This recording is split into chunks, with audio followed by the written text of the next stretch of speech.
Take command coming your way after a Commanders loss at the Green Bay Packers at Lambeau Field tonight. Logan's got post-game responsibilities in Green Bay, and then he's jumping on the plane with the team to fly back late tonight. So I'm joined on Take Command by one of his former teammates, one of my good buddies for many, many years, and the head coach of the undefeated 2-0 Stonebridge Bulldogs. We got Kedric Golston, one of the longest tenured Redskins of the 2000s when he was playing on Take Command. Ked, what's up, man? How are you? I'm doing good, Grant. How about yourself? I'm doing well. So final score 27-18, probably not indicative of this game. This felt a little bit like a butt whooping to me in the sense that Washington, they were just a step behind kind of in every way, it felt like. The Packers offense had a lot of running room and were able to make plays and things came fairly easily. Flip side for the Commanders, when they had the football, nothing came easily, and it was a poor night for a lot of guys. What did you see between these two teams that were both considered among the elites in the NFC? You know, I agree with you totally, especially in the first half. It seemed extremely one-sided. I think Green Bay had almost 200 yards of total offense, kind of did what they want, but it was still a relatively close football game.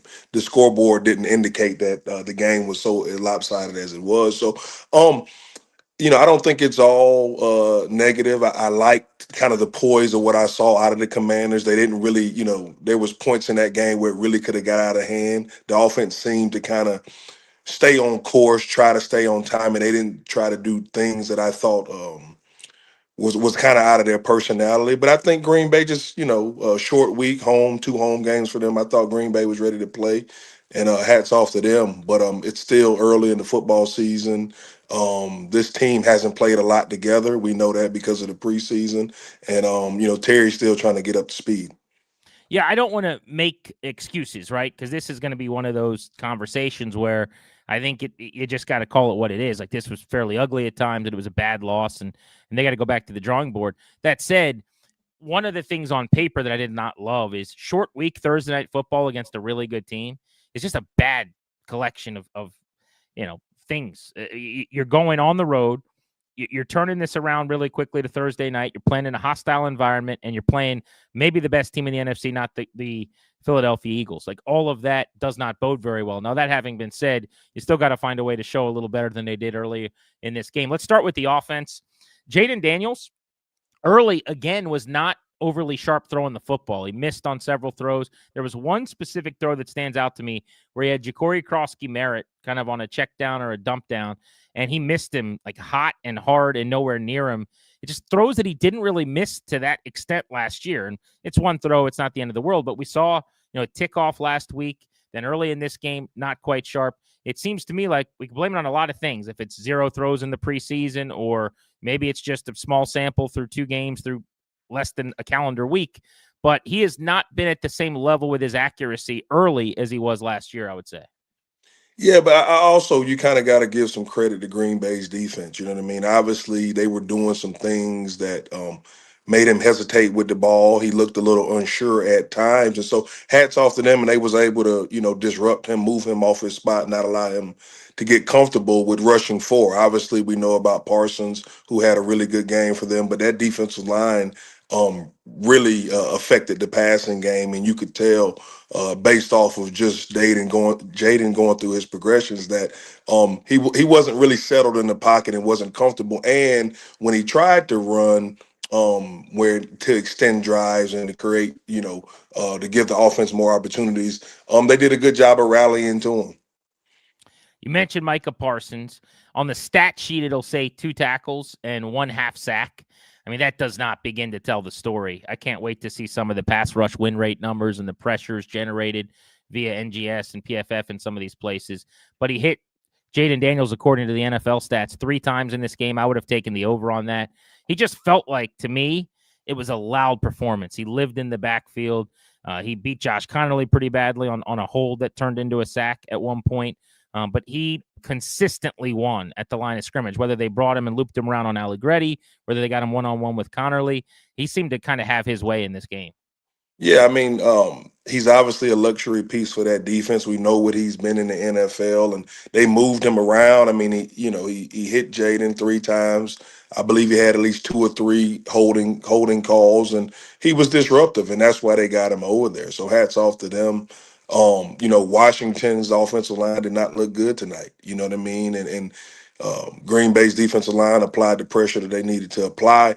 That being said, with coming off an NFC championship game last year, I do have confidence that Washington will correct these issues. And they faced a good unit tonight, and didn't work out the way that they thought it would.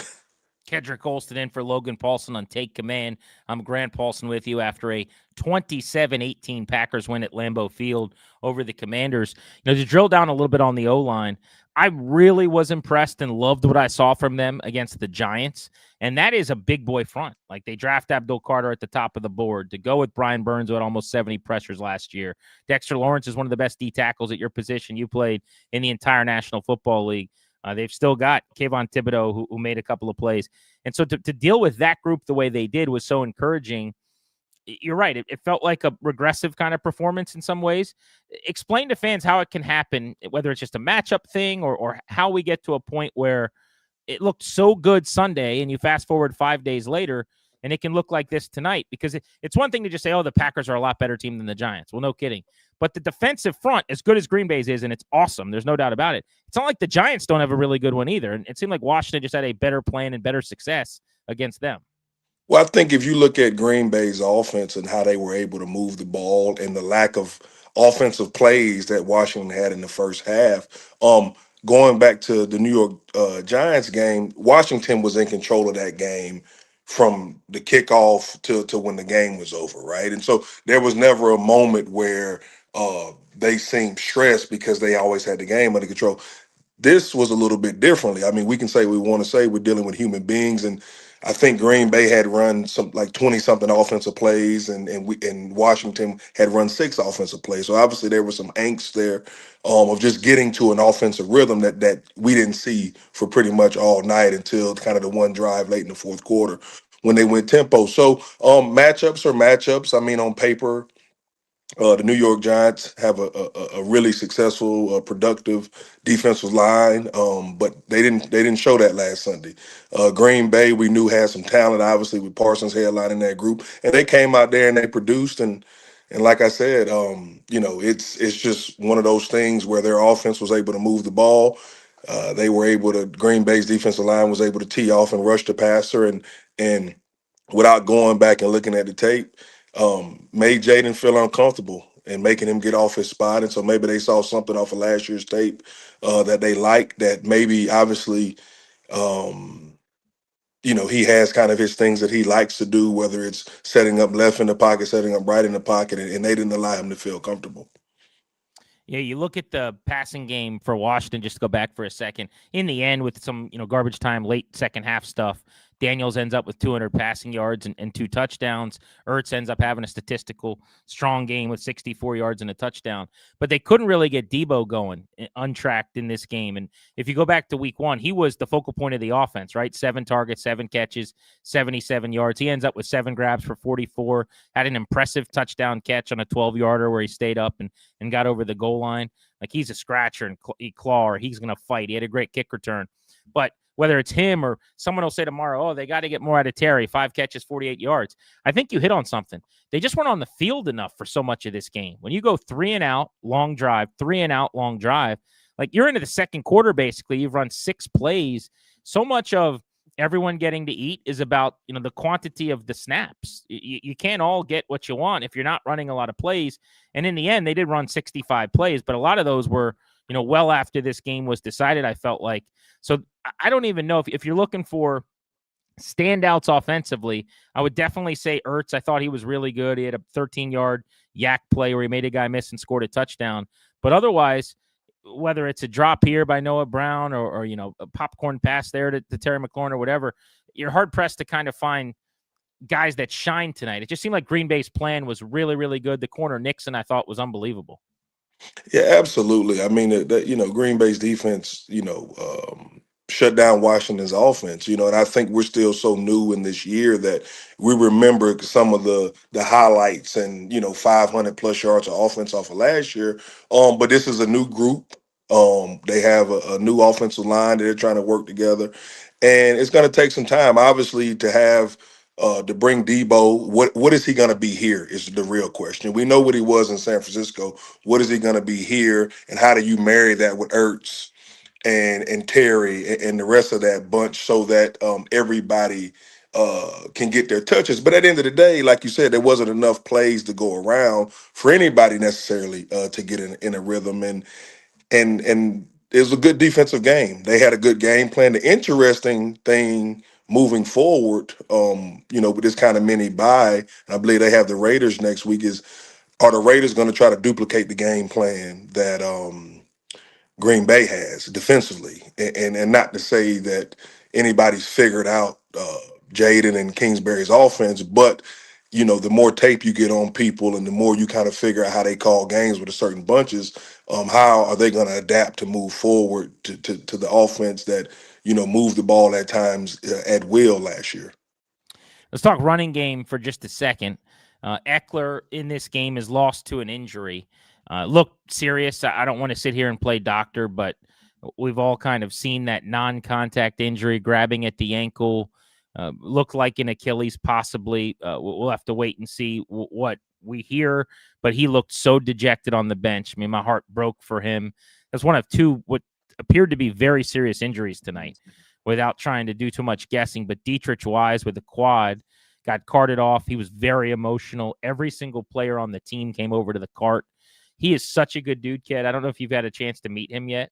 I love him. It kind of like you, when you were such a pro and good with the media, and I had great rapport with you. Like I even Sunday, matter of fact, after the Giants game, I told him in the locker room after I talked to him, I said, I just love how you're so refreshing. I'm like, you're such a pro, man. Like, I really enjoy getting to talk to you. And anyway, it's just so sad. Like, both of those guys, before we move on, we could talk about those injuries, but Wise was brought in here to be a run stuffer, to provide size, to help them get better against the run. They obviously got worse in this game after he got hurt.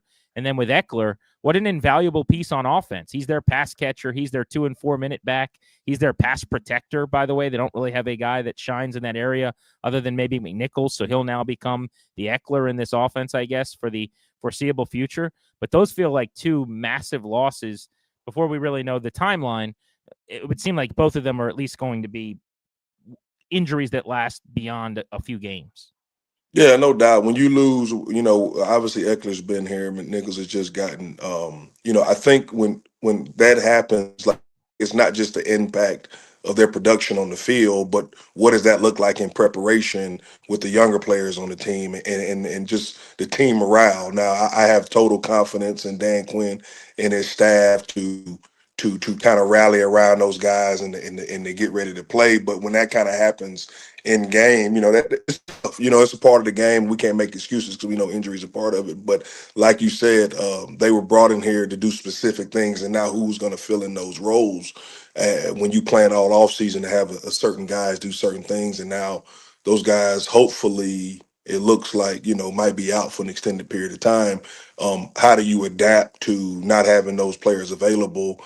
And trying to scheme it up both offensively and defensively to put your team in the best situation to go out there and produce and win football games. Yeah, Dietrich Wise comes in from New England, only team he'd ever played for with the Patriots, former Super Bowl champion, just an immediate leader. I just think you could tell when a guy gets hurt like that and is on the cart and his teammates all gather around him and are basically, fighting with each other to get to the cart first. Like, that is everything you need to know about a guy. As he left the field and Bobby Wagner shouting at him, we got you, we got you. That was sad. That was hard to watch. But Dietrich Wise, Austin Eckler, both suffering what seemed to be pretty serious injuries. But speaking of Eckler, I bring him up initially to say the running game, overall, it was 15. Take Jaden Daniels out of it. Let's just say 12 carries for running backs for 34 yards, which is sub 3 per pop. Ja'Cory Cross-Merritt was more effective, over 4 per carry, 4 for 17. But I felt like, I know they were down a couple possessions late and then you go away from it. But even early in the game, they tried and had very little success. And Cliff pretty quickly decided, let's spread them out and try to throw the football. I know a lot of people will take issue with that. I didn't really have a problem with that because coming into the game, kid, go back to last week. Like, the Lions, who love running the ball, could not run on them. 76% of their rushing plays last week to kick off the year, the running back was hitting the backfield. And so this is what Green Bay is built to do now. then you would run the ball 4 times for 5 yards. And I think Cliff said, all right, we got to try something else. We can't stay on the field. But they went away from it. So what you end up with is 11 combined carries for your running backs in this game, which in the end is probably not going to cut it in a game that, until the fourth quarter was fairly close in terms of the score, even if it was lopsided on paper. Yeah, I mean, no doubt about it. I mean, these coaches spend so much time looking at matchups and looks, right? And so, from a game planning standpoint, if you get the certain look you want with the certain coverage and call, you're going to run your offense. And obviously, Cliff and the staff like what they saw in the passing game, and so you want to do that. And that's NFL football. You know what I mean? You don't have Terry McLaurin, Debo Samuels, and the rest of that group and not try to get the ball in their hands because they're some of your better playmakers. When Washington's at its best, they are running the football with a ton of misdirection, orbit motion, GT type of +1 runs with Jaden in the backfield. And so I would love to see them get back to some of that because it puts a ton of stress on the defense because it forces the defense to be a whole lot more disciplined. When one, the quarterback can run the ball, two, you have Debo Samuels flying across the formation, and then you add on top of that, guards and tackles pulling. I would like to see them do more of that because of the stress Why that didn't it they, puts in on your defense. opinion? I think that's a great observation. It's hard to say because maybe it's a timing thing. You know what I mean? This is all speculative, not being, in that organization. But if you look at what they did last year and the amount of stress they put on defensive fronts and defensive coordinators, I would like to see them get more back to that because as a defensive coach, you always trying to figure out where you can get extra guys to the point of attack. Well, when you have orbit motions and Jaden can run the ball, pulling linemen, you can no longer guess and cheat, and it's kind of like one-on-one, right? And so we would all agree that in most stadiums, Jaden steps into, he's going to be one of the most athletic people on the field, and you want to take advantage of that. Kedric Golston spent over a decade in the NFL in Washington with the Redskins, joining us on Take Command, filling in for Logan. I'm Grant. The Commanders lose 27-18. They were down 27-10 with 3 minutes to go before they scored a late touchdown, 10-yard pass from Daniels to Samuel, and then a 2-point conversion to Luke McCaffrey. Kudos to Luke McCaffrey, by the way. Got on the field, made a 19-yard catch in helping to replace Noah Brown, who was also lost to an injury in this game. Not sure how serious his injury was. Another sneaky, significant injury they suffered was John Bates, who's one of the better blocking tight ends in the entire NFL. Logan and I talk a lot about him on this pod regularly. I mean, there aren't many tight ends in the entire league that are more successful in line right now, moving people around in the run game than John Bates. And you could tell the difference when he wasn't out there to help Josh Connerly. Let's talk Connerly for a second. I feel for him, Ked, because his first 2 weeks in the NFL, think about this. Rookie first-round pick. Talk about getting thrown into the deep end. Brian Burns, who had 70 pressures almost last year by himself. And then Micah Parsons tonight. Last week, 22 of 29 snaps were over top of the right tackle, and they certainly moved him to right tackle again tonight. But now you're like, oh, thank God. Okay, you had these 2 games. You get to move on. Max Crosby waiting in the wings. Like, you can't make this up. And I know it's the league, bro. I know, like, every week is another dog on the other side. But this is ridiculous. I mean, he has struggled. I get that. I'm not trying to make excuses for him. But this is a murderer's row schedule for a rookie tackle out of the chute. Well, not only a rookie tackle, but one that's moving from left tackle to right tackle, and that's 2 different planets. If you've played to position, and if you look at kind of some of his misses, it's to me you can tell he's comfortable playing left tackle if you look at somehow the breakdown in his fundamentals. What I like about him though, and what you can see is they believe in him and his preparation, and this is just growing pains, and he's growing in front of our eyes against some really good football players, because at the end of the day, as a coach, if he was struggling to grasp or to understand, you think they would put him, take him out, let him kind of get his composure, but he's in there battling, right? And so for me, we're going to reap the benefits of this later in the year because of all the reps and the exposure that he's getting against all pro pseudo defensive players of the year, just coming at him, right? And so he's out there competing, he's getting holding calls, but I like his body language. I like his energy when he gets to the line of scrimmage. You can see he's fighting his tail off, and he has to learn. You know what I mean? And one day we'll look back on these first couple of weeks and say, hey, we remember when, but now I feel like we have one of the better right tackles in the league.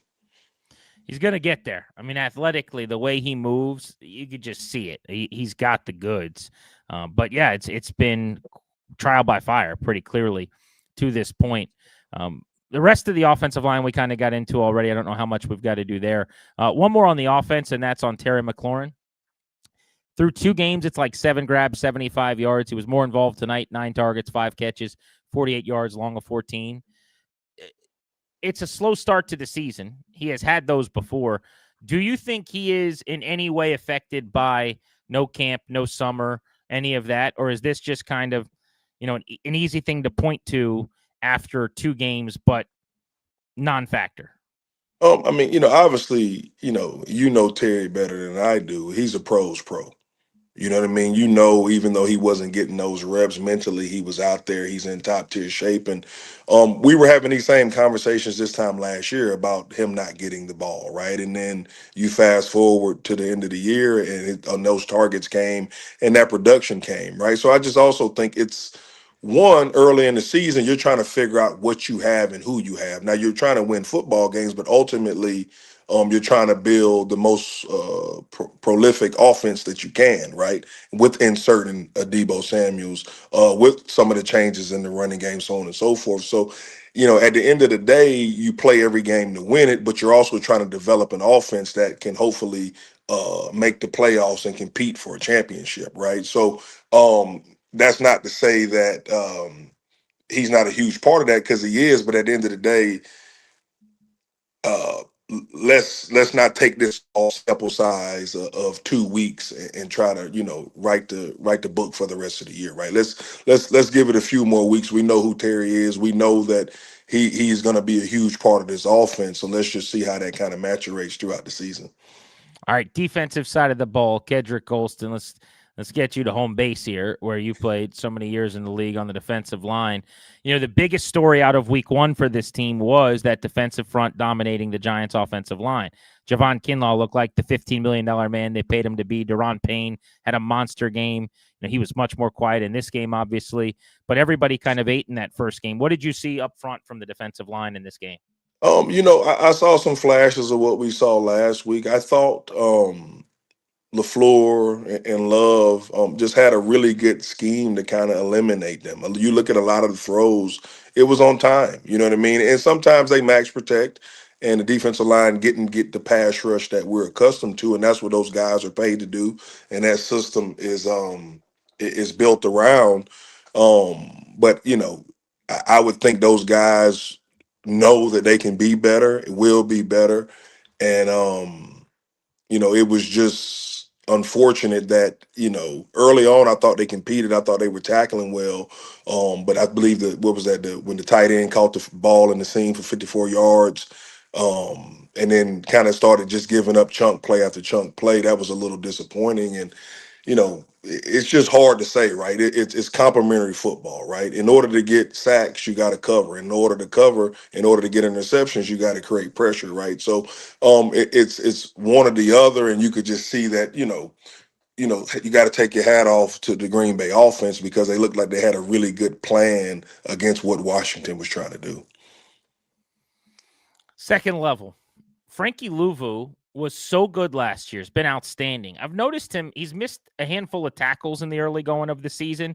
Now, that's going to happen, right? Especially early on when you were practicing and playing. You guys had so much more time on the grass. Have you noticed that as a trend at all in today's NFL? Do you think that's fair to say that the tackling early in the season just isn't up to par, or is that not a good reason to suggest why someone isn't getting guys on the ground to the same extent that we've become accustomed to?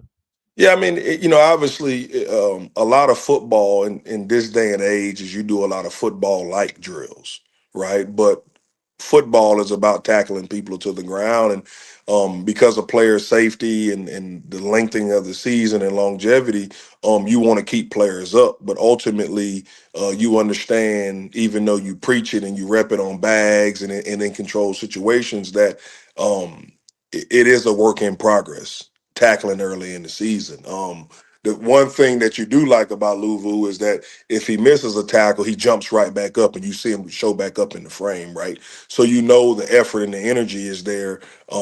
Now it's just going to be about, him finishing those tackles, right? So um, that doesn't really bother me and worry me because I saw the way that he played last year. I see the effort and the intensity in which he's going about it now. It's just, a matter of kind of like in the past game, he's got to get his timing down with his angles and his same foot, same shoulder, and just some of those detailed things out that I know that they're working on and they're preaching and that they'll correct. Back end, Marshawn Lattimore and the corners coming out of week one, feeling good about themselves.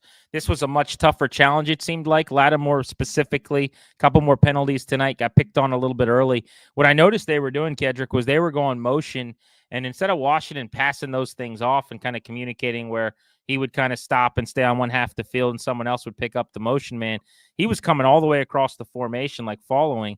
And a few different times, particularly with Wicks, they would basically motion him all the way across, then run an outbreaker toward the sideline. He's running from one side of the field to the other, and they would get him by a step or two. And they just kept going back to the well on that. I mean, it worked a few times. It was not, a great night for him necessarily, but what did you see in terms of usage or matchup there? Well, when you're in man-to-man coverage, that's what you're going to get. You know what I mean? And Green Bay's scheme stressed that out, right? And so last week we talked about how this defense was playing a lot of man-to-man, zero-type coverage, and they came out there this week, and that's who they're going to be as a defense. And Green Bay stressed them out. You know what I mean? And never really. Did the Commanders defense never did anything to kind of get Green Bay out of their rhythm, right? So from a secondary standpoint, right, you want to play man, but sometimes you got to give those guys a little bit of a break and drop them off in the zone. And I'm sure they did that without, like you said, looking at the all 22 tape. But Lattimore, I think he got 2 penalties last week, right? So he's obviously a really physical, aggressive corner, right? And so people are going to try to take advantage of that. One, they're going to get a catch, or two, they're going to get a penalty. So if you're looking at that from a coaching perspective, those are 2 good things that can possibly happen, right? And so they just made sure that they forced him to cover the whole 53 yards of the field and make a tackle. Or get a holding call. So from that standpoint, they like what they see because of the amount of stress it causes on him and the rest of that secondary. I really like Trey Amos, the rookie corner. He looks like he's going to be a really good player. He had a PBU on the 4th down on the opening drive. Otherwise, Green Bay scores a touchdown there. He did get, jammed in the neck and head at one point. It looked like it was kind of a truck stick from Jordan Love where, technique wasn't great. He kind of lowers his helmet facing down to the ground in a way you're not teaching him to do at Stonebridge. Well, I'm glad you brought that up, right? Because quarterbacks for more times than not are off limits, especially when they start running to the sideline, right? And so what are you really supposed to do? Because we've seen flag after flag when you physically hit a quarterback out of the pocket, right? So it's natural. If you just go back, it's natural for a defender to kind of let up with the expectation that a quarterback is going to run out of the pocket, especially in that situation, right? So I just think it's one of those things where they put a ton of stress on the defenders it's such a small margin that they give them to be correct, that I think you're going to start seeing this more and more and more, and they try to put in rules to make it seem fair, but it's really not. For all intents and purposes, every other quarterback runs out of bounds because when you really start to hit them, obviously the league wants to protect quarterbacks because they're the faces of the leagues and the faces of the franchise. But at the same token, what is that guy supposed to do in that split second? He's not expecting that quarterback to lower his shoulder and run him over. Yeah, it's a really good point. And I don't know how DBs do it at this point in the league. Between that, with the quarterbacks, like if you shove them at the sideline, you're getting a flag. But if you don't, they tuck it upfield and get another 3 yards. They take advantage of that. Same with sliding and not sliding. You see these guys. Who was it? Was it Baker Mayfield who perfected this and has talked about it? But like the fake slide where you're about to go down, and you kind of stutter step, and then everyone lets up, but then you keep running. I mean, they're definitely basically taking advantage of what they're afforded as protected players. And that might have been an example. I didn't even consider it in real time, but I think you're probably right. That could be an example of if that's another player, he's coming up and walloping him. Instead, he's just kind of flat-footed, laying back, and then Jordan Love delivers the boom. But I thought overall, Amos, again, had some really good reps. He had a PBU in the middle of the field as well. That was impressive.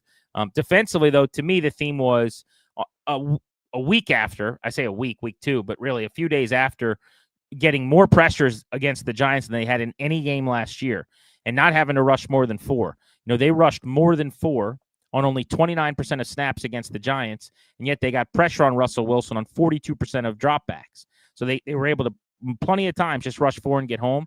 I just didn't think there was enough harassment of Jordan Love. I don't know what you thought about that, but Dorrance Armstrong's 1 sack was a nice play by him, but it was kind of Love got beat. He came free, and he dropped 13 yards behind the line of scrimmage and got 2-hand touched on the ground. And then there was the one play where they disguised some coverage and fooled him, and he had to pull the ball down and kind of pat the football. And that's when Jacob Martin and Von Miller got home to share a sack. But otherwise, just looking at the pressure counts tonight and the quarterback hits essentially on the defensive stat sheet, I mean, they're too few and far between. 1 for Quan Martin on a blitz on a throwaway, 1 for Armstrong on the sack, 1 for Martin and Miller on their sacks. Otherwise, Jordan Love didn't get touched tonight. No, he was clean. You know what I mean? He was comfortable. He was clean. He was confident. He was so confident he figured he'd run over a defensive back at some point in the game. So that's obviously not what you want out of this defensive front with the type of talent and what they've shown us they can do, like you said, against the New York Giants. And it's hard, and that's why defensive linemen, defensive tackles. That's why you go out there and get a Von Miller to speed up the quarterback's process. It happened tonight, and there's reasons, fundamentally or whatever that they'll be able to look and learn and grow from. But there's really nothing to say about it except they didn't make the quarterback feel uncomfortable enough, and maybe that was because they never got in the rhythm with some of the. Was there true drop back? Was there true 5-7 step? Or if you go back and look at it, was Love getting rid of the ball just in timing? Regardless. If the quarterback throws in timing, it's going to be hard to sack him regardless. If the offensive lineman gets beaten out, if he catches the ball, he throws in timing. But there were some deeper throws, so you would think that. But they had some speed. Their hats off to Green Bay's wide receivers. They had a few guys hurt, but those replacements came in and they played and definitely had the speed. So defensive line, has to be better. I think they'd be the first ones to say it. But like I said earlier, Green Bay obviously knew how and what they wanted to attack. I mean, the tight end for them had 100+ yards. Really, I think if anybody's the player of the game, it's him because he was setting edges in the run game, knocking people off the ball and breaking tackles and getting open, creating separation. So he seems to be a guy that created some matchups that didn't really go in our favor. Yeah, Tucker Kraft, 6 for 124, 7 targets, and a touchdown. But I want to talk about 124 yards from the tight end position. How about 57 on one play in the seam where it just seemed like he was running forever? All right, kind of wrapping this up then, Ked. Final thoughts here. Out of week 1, it felt like, wow, this team is really good. Now, the overreaction this week is going to be, woof.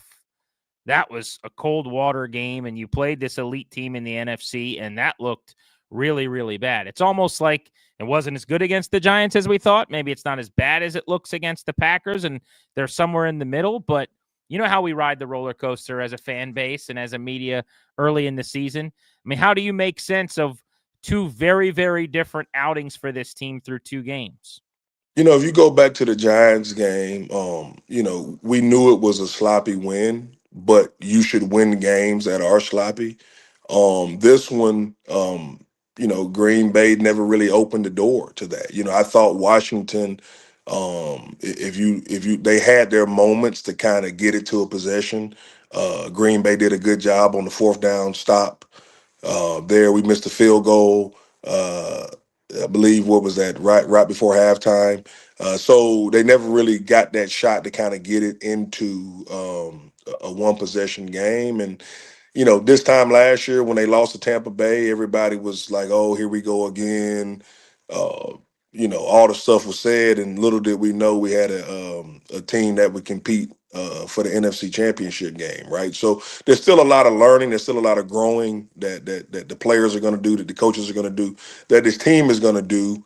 So it's never as good as you think it is, and it's never as bad as you think it is. So the good thing now is they have a few extra days of rest until Vegas comes into town, and we'll line it back up and kind of see what they do from there. But I think my confidence is that the people that are running this organization, the people that are coaching these players, and these players have proven that they will right ships, and that they have a plan that they can go out there and execute. They got to get healthy here, and they got a mini bye to do it. But Noah Brown with the groin, Jonathan Jones with a hamstring, John Bates with the groin seem like the injuries worth monitoring, where maybe guys could come back sooner. Obviously, we'll get more word on Dietrich Wise with the quad, and then Austin Eckler, presumably with an Achilles or some type of lower leg issue. It seemed like, pretty significant injury to him. So those are the real bummers, and those are the bigger, more long-lasting losses. But the final score, 27-18 from Lambeau Field.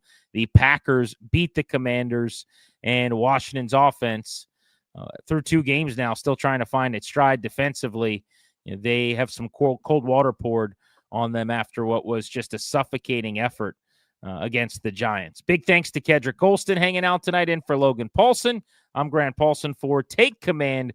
We'll be back at it with Logan's film breakdown after he goes over all the tape a little bit later in the week. Thanks for watching on the 106.7 The Fan and Team 980 YouTubes. Of course, you download, subscribe, rate, review the pod, listen wherever you get your audio.